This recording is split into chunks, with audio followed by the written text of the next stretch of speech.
Bien, y vamos a seguir precisamente en el mismo tema, a propósito de esta reunión que se sostiene, ojalá, o por lo menos se espera que tengamos novedades en este encuentro, el primero además entre ambas partes. Para eso y para analizar todo lo que está ocurriendo en esa zona del mundo, saludamos a continuación a nuestro invitado. Claro, estamos con el docente de la Academia Nacional de Estudios Políticos y Estratégicos, doctor en Estudios Internacionales, Jorge Gatica. Jorge, buenos días. Buenos días. Buenos días, ¿cómo están?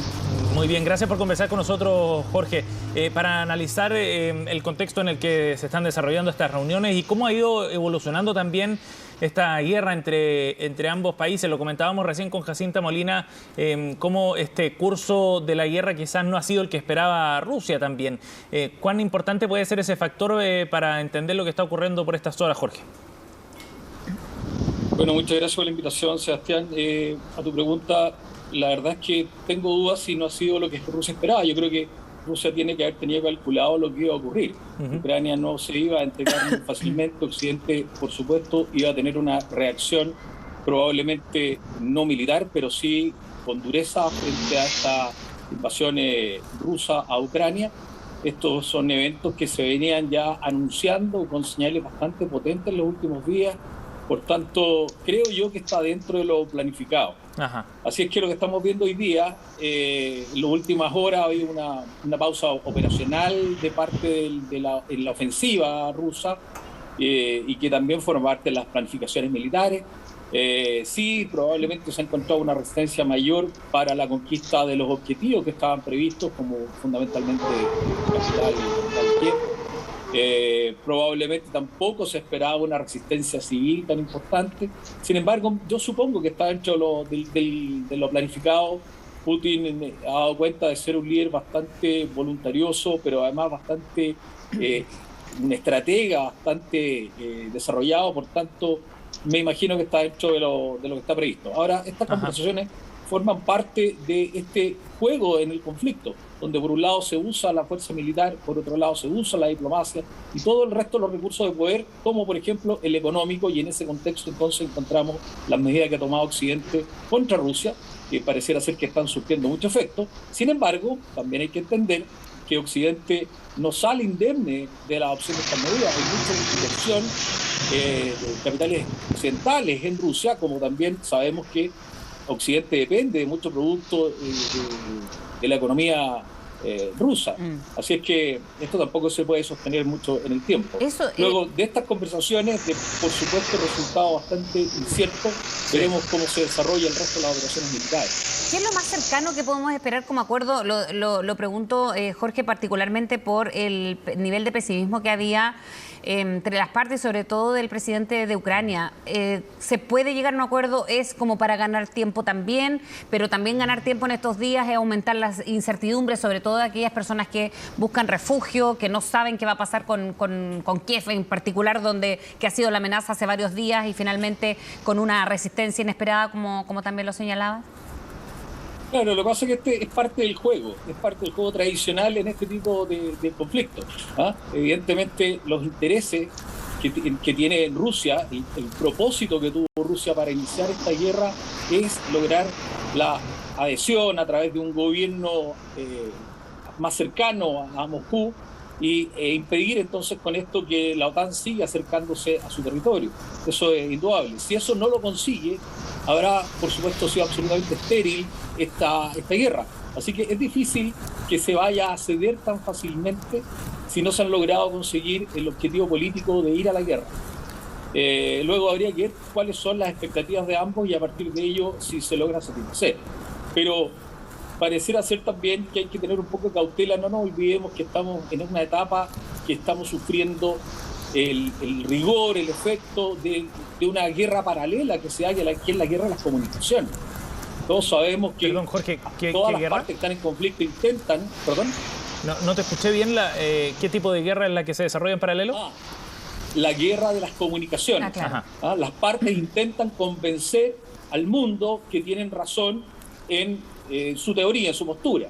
Y a partir de ello, entonces, se usan todo tipo de influencias. Así que hay que esperar un poquito, ver cuál es el resultado de esta primera etapa, de esta mesa de negociaciones, Y bueno, con optimismo, por supuesto, pero también con realismo, no generarse expectativas más allá de la razonable. Sí. ¿No? ¿Por Se qué? está produciendo un acercamiento, pero no creo que aquí a un par de horas más tengamos resuelto el problema. Sí, sí, claro. Jorge, y en ese sentido, ¿cómo interpretas tú el hecho de que se estén sentando a la mesa a negociar en este contexto? ¿Lo ves como una señal de fortaleza o debilidad de cada uno de los lados, si es que se puede calificar de esa forma?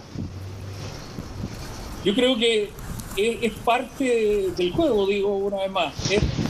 No se puede estar permanentemente con el uso de la fuerza militar sin dar, por otro lado, señales de intenciones de resolver el problema por otros medios, porque también está en juego el prestigio, está en juego el apoyo internacional.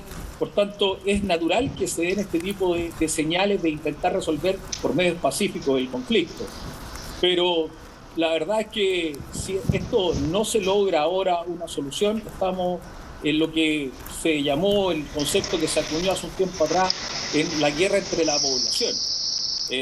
Hace ya 20 o 30 años salió un concepto de Rupert Smith, un general británico, que planteaba la teoría que se había cambiado la forma de hacer la guerra y estábamos en lo que se llama la guerra entre la población, donde se cambian los objetivos, se cambian los fines por los cuales se combate, pero fundamentalmente se combate entre la gente, que es lo que estamos viendo hoy día. Y en esta lógica, entonces, los conflictos también se empiezan a eternizar. No nos olvidemos que a Rusia no le ha ido muy bien, bueno, y a ninguna gran potencia le ha ido muy bien en estas ocupaciones eternas. Han tenido un desgaste brutal en todo sentido, económico, de prestigio, en cuanto al poder internacional. Ajá. Porque el mundo no ve muy bien cuando una potencia hace este tipo de uso de la fuerza contra países más débiles.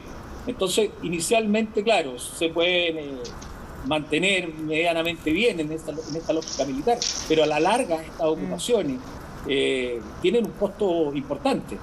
Sin embargo, yo presumo que Putin esto lo tiene medido, no puede haberse lanzado en una aventura absolutamente alocada.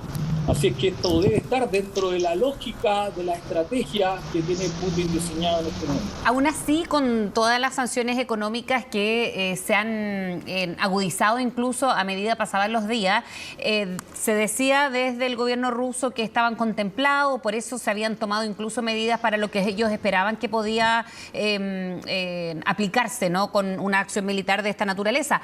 Pero puede ser que esto también haya estado fuera de los alcances de Vladimir Putin cuando se siguen agudizando o están buscando fórmulas otras naciones europeas de seguir aplicándolas o hacerlas aún más duras todavía, Jorge. Es evidente que sí puede estar fuera de lo planificado, o sea, las cosas nunca salen como uno tiene previsto que salgan. Sin embargo, insisto, yo no creo que Putin no haya tenido dentro de su cálculo la posibilidad que esto ocurriera, es decir, que se produjera una reacción fuerte, y probablemente de esa lógica se explica entonces que haya puesto sus fuerzas nucleares en un estado máximo de alerta como una suerte de doblar la apuesta. ¿Ah? Ustedes me castigan de esta manera con medidas, unas verdaderas bombas atómicas, salía ayer verdaderas bombas atómicas económicas. Bueno, entonces yo levanto la alerta de mi unidad nuclear. Y con eso se va de alguna manera generando esta suerte de subir la apuesta a objeto de fortalecer su propia posición. Que por lo demás también, cuando se llega a una mesa de negociaciones, los negociantes intentan llegar en la mejor posición relativa con respecto a su adversario, de forma tal también de influir en el mediador, en el negociador, ¿cierto? Entonces, todo esto forma parte de un conjunto de medidas, pero que por supuesto tienen que estar planificadas, pero sí, que tampoco se dan siempre como está planificado. Luego podría haber alguna desconexión, algunas incoherencias entre lo previsto y lo que está ocurriendo en la realidad. Sí. Jorge, ¿cómo evalúa usted el rol que está jugando la Unión Europea en este contexto? Con las medidas que se han adoptado, las sanciones económicas, por ejemplo, con el apoyo también desde el punto de vista financiero y de armamento que se está entregando a Ucrania. Hay una señal ahí también bien concreta. Sin duda alguna, la Unión Europea es como conglomerado, conglomerado muy fuerte, ¿cierto?, en el concierto, en el sistema internacional. Y en esto hay que entender, cuando se habla del sistema internacional, es porque hay algunos académicos que no les gusta hablar del sistema internacional. Yo creo que sí existe, porque sí, en efecto, hay actores, hay procesos, hay interacciones, hay un marco normativo y hay resultados. Y en ese contexto, entonces, estamos viendo que la Unión Europea está jugando como conglomerado un rol de actor muy importante, y parte de los países que conforman la Unión Europea han tomado también medidas bastante interesantes. Vimos como Alemania quebró una norma que tenía, que era de no mandar armamento a países que estuvieran en guerra, lo va a hacer. Lo mismo escuchamos de Suecia. Vimos que el ejército, que las Fuerzas Armadas alemanas se van a potenciar con 100.000 millones de euros. Es decir, hay una serie de señales que están dando países de la Unión Europea en particular y la Unión Europea en su conjunto, que la están haciendo jugar un rol muy interesante en esto, y que probablemente tampoco estaba dentro de las expectativas que tenía Putin. Es, insisto, parte de aquello que se va dando en la medida que los eventos se van desarrollando y que puede ser no están necesariamente planificados previamente. Bien, Jorge Gatica, muchísimas gracias por haber hablado con nosotros esta mañana. Que tenga muy buen día. Gracias, buen día. Gracias, Jorge. Nos vemos. Chao. Adiós, Sebastián. Hasta luego. 9:30.